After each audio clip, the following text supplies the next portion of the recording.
This may be funny to say, but I was making this analogy last night. Nominating Donald Trump for the Republican Party is a lot like peeing in your pants, right? It's going to feel good for a couple of seconds, but then you wake up and you realize the realities of what you just did. We're going to get beat in the general because we picked the wrong candidate. We couldn't get out of our own way. That's quite a catchy analogy. Does peeing in your pants feel good?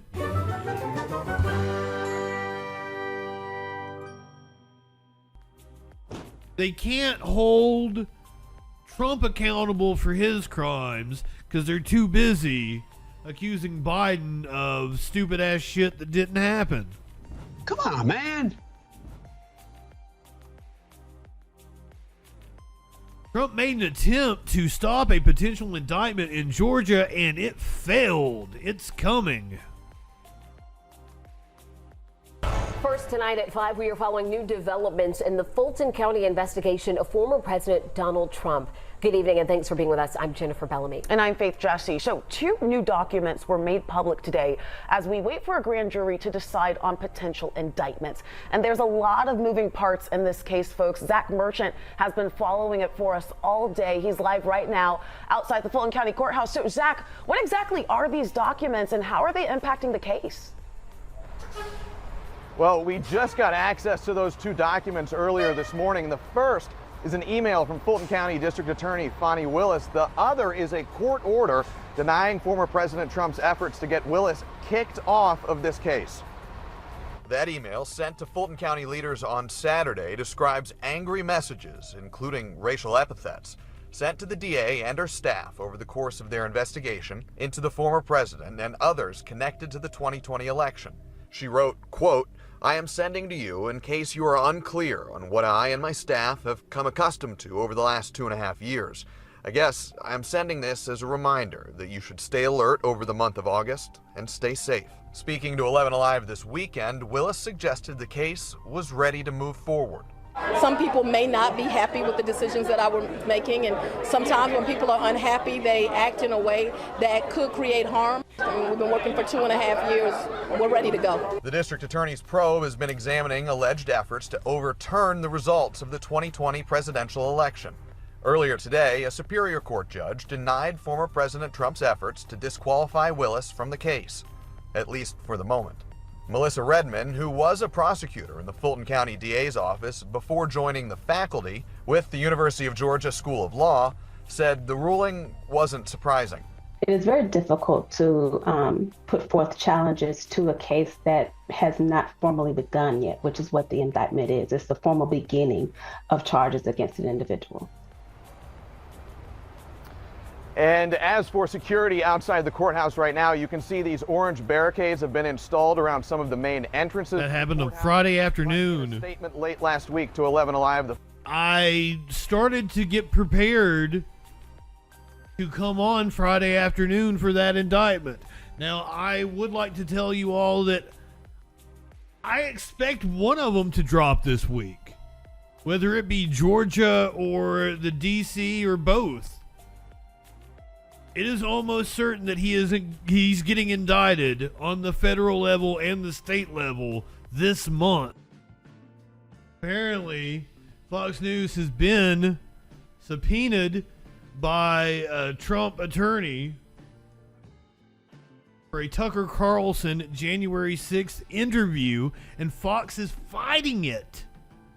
Fox News is reportedly fighting a subpoena from former President Donald Trump seeking access to an interview that never aired on the now defunct Tucker Carlson Tonight. According to Puck, I don't know what the fuck that is. I don't know what the fuck a puck is. The interview was between Carlson and former Capitol Police Chief Stephen Sund.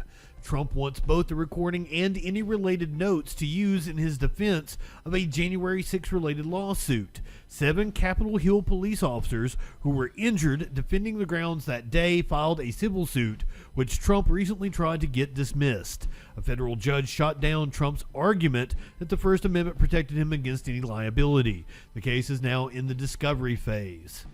After reviewing the subpoena, the network's attorneys sent a response letter to the former president, arguing that the materials are shielded from compelled disclosure under reporters' privilege. Additionally, the network challenged whether the interview was really crucial to his defense and suggested that he may be able to obtain the information more directly by deposing Sund, for example. Yeah, that would make a lot more sense, wouldn't it?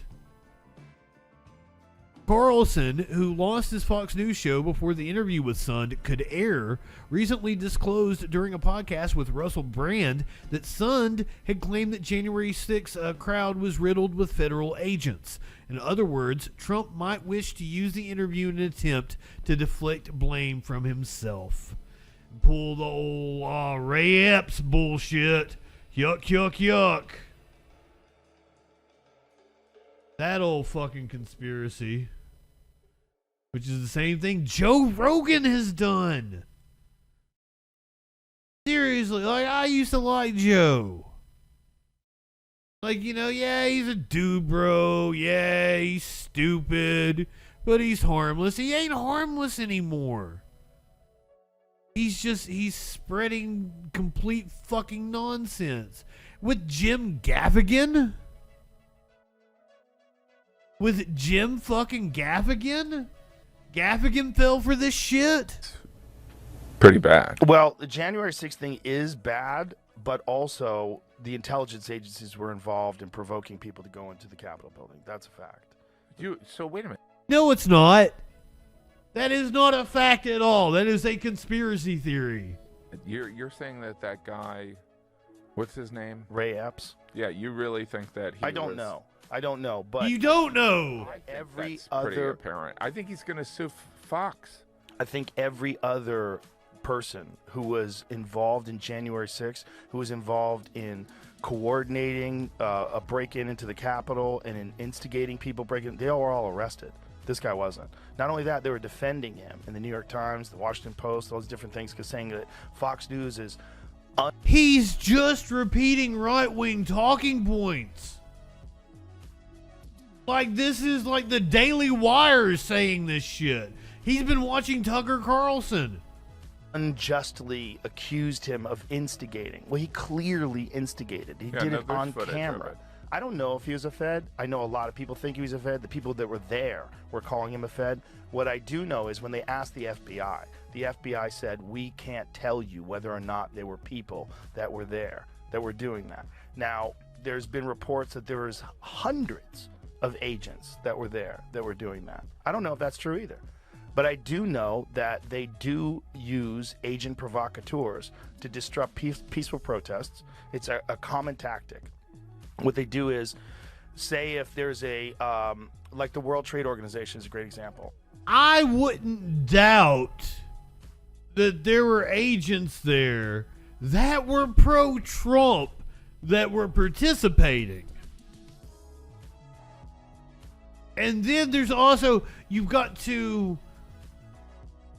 informant is a word that they like to hone in on. An informant could just be somebody who flipped to get themselves out of trouble. And right-wingers want to act like, you know, they were plants. And that's a different thing. And that was in, I think, the 90s in Seattle.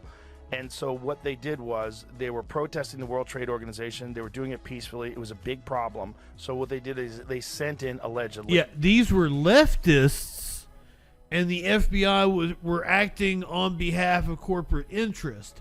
Now tell me what would be the ends that the FBI would be trying to accomplish by trying to pull off January 6th. Agent provocateurs. They started smashing buildings and lighting things on fire. Now it's not a peaceful protest. Now they can bring in the police. Now they can start arresting people. And then they created a no protest zone where literally if you had a pin on your jacket that was the WTO with a red line through it, they would not let you cross. You could not cross with a pin that was against the WTO and go to work. There was a no protest zone. So they silenced protest, which is a part of our freedom of speech. So this is a tactic that some government agencies use to stop but peaceful wait a minute. protest. All right, so what you're saying is on January 6th that this event that obviously Trump organized, forget about the Giuliani stuff and the Roger Stone and the Proud Boys and the Oath Keepers encouraged people to protest. Yes, but all right. So you're saying that like the FBI and Nancy Pelosi and I'm not saying Nancy Pelosi. No, but like you're saying that like they're like we'll make this instead of an awkward protest, we'll encourage it so that it'll backfire on Trump rather than being this rising of people that believe that there was election corruption. I think it's certainly. Thank you, Gaffigan. You are an intelligent man. It's possible. You don't think it's? Wait a minute. You think it's hard to do? I think that that the FBI or the CIA saying, hey, Trump lost this election, because here's what you're kind of implying: Trump lost the election. He is such an amazing communicator, and he's convinced this loyal base that there was election interference. We don't want them to protest. How we can end this is if we encourage people to go beyond protesting to essentially go into the Capitol and take a shit in the hallway. I mean, I'm exaggerating a little bit. It's still a door. I don't see why that would be of use. Like, I'm more suspicious why Trump didn't call for backup when, for Jim Gaffigan is a smart man. Capitol Police. You know what I mean? It's like there was, and that like Michael Flynn's brother was, you know what I mean? Like there's way more conspiracy stuff against Trump, and then I think the slim likelihood that people were like, oh, Trump's a problem, let's just get these people that are loyal to Trump to run into the Capitol so that we can arrest 300 people. That's called logic. No, it doesn't make sense. No, I think it's a standard tactic, especially you idiot, enemy of the intelligence agencies. With Trump, that's absolutely the case. Trump set himself up against the intelligence agencies. He did it openly and he did it brazenly. And a lot of people think it's very dangerous. Like, the intelligence agencies are very important. You want to find out what's going on in other countries. You want to find out what the threats to America are. You want to find out what terrorist activities are going to be taking place. Man, if the CIA, I know what the CIA is capable of. I know what the FBI is capable of. If they wanted to do that kind of shit to Trump, like, they really fucked up, didn't they? Have they gotten rusty in their old age? What the fuck? January 6th is what they come up with? Come on. Place and stop them before. And, JFK had his problem with the intelligence agencies. Well, yeah. I mean, look, it's unchecked power, right? That's the deep state. It's unchecked power. And I think Trump was very open about his disdain for the intelligence agencies. He created enemies in the intelligence agencies. It's standard for intelligence agencies in this country to encourage agent provocateurs or to employ agent provocateurs. And so you're saying when he was in Helsinki and he was saying, I believe Putin more than my intelligence community, that was something the intelligence community was like, we're going to get him. Well, I think they were going to get him in any way that they could because he's an enemy of the intelligence agencies. Or maybe he's actually guilty.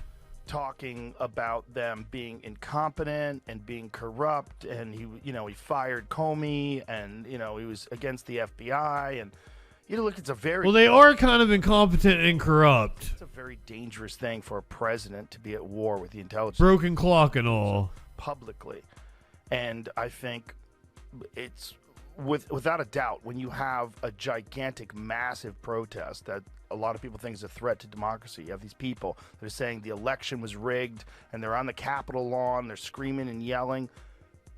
I don't think it's outside the realm of possibility that they would encourage people to do things that were unlawful. Instead of peacefully protesting, which is what everybody was doing on the outside, which is totally legal, to take that and escalate it to entering into the Capitol. Now you can lock things down, and now you have real clear evidence that this president is responsible for this insurrection attempt, and this is Here's why that is wrong. Okay, we saw like individual cops letting protesters in and shit. Like, I wouldn't doubt they were on the side of the protesters.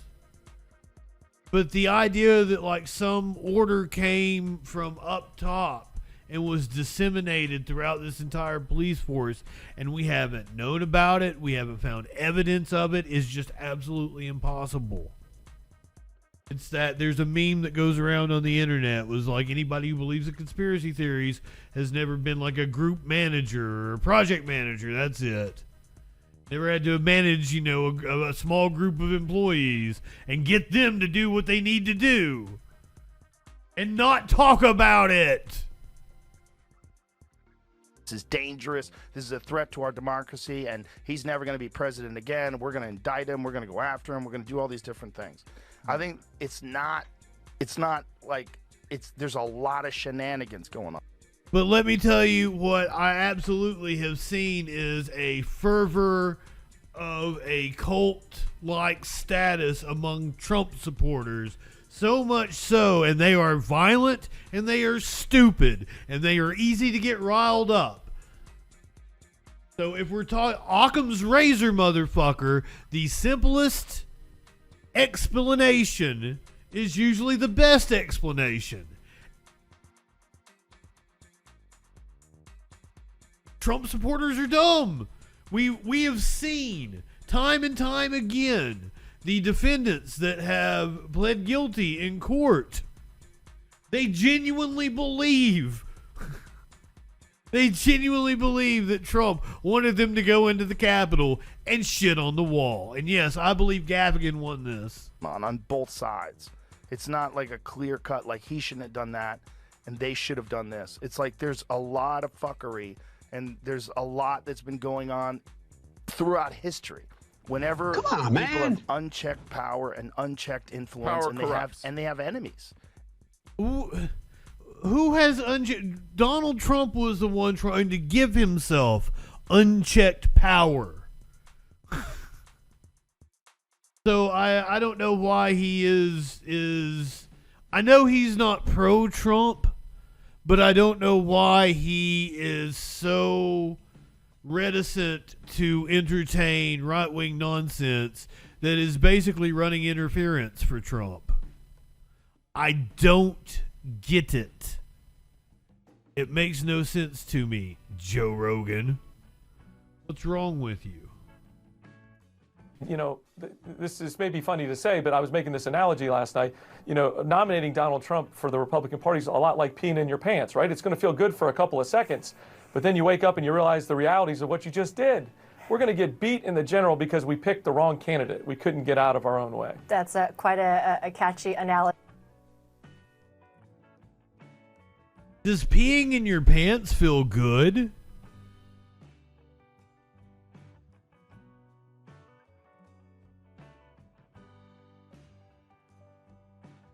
He looks like a man who's peed in his pants a few times. I was making this analogy last night. Nominating Donald Trump for the Republican Party is a lot like peeing in your pants, right? It's going to feel good for a couple of seconds, but then you wake up and you realize the realities of what you just did. We're going to get beat in the general because we picked the wrong candidate. We couldn't get out of our own way. That's quite a catchy analogy.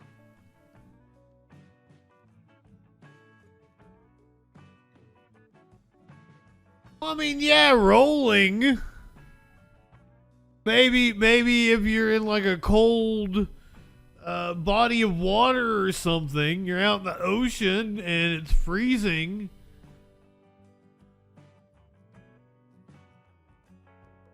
Tones like, yeah, there are times. Clearly, like, she's into it. She is smiling about it. Oh my God. You live in sexual anarchy?